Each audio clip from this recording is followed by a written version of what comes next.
এই রাজু, তুই এই ওয়াচম্যানের পোশাকটা পরে মিনুর সাথে দেখা করে পরীক্ষা করবি, ঠিক আছে মা?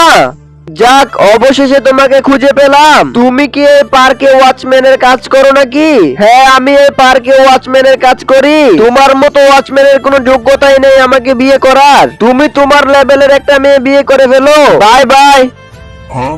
তোমার আর আমার এতদিন সম্পর্ক ছিল, এখন আর তোমার কিছু নেই, তাই আমাদের সম্পর্ক এখানেই শেষ। আর আমি তোমার কাছে 50,000 টাকা পাই। এখন আমি এত টাকা কোথা থেকে দিব? কেন, টাকাটা নেওয়ার সময় মনে ছিল না?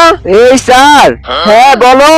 স্যার, আমাদের এই প্রজেক্টের 150 কোটি টাকা অর্ডার এসেছে। তার মানে তোমার সবই আছে। রাজু, আমাকে মাফ করে দাও।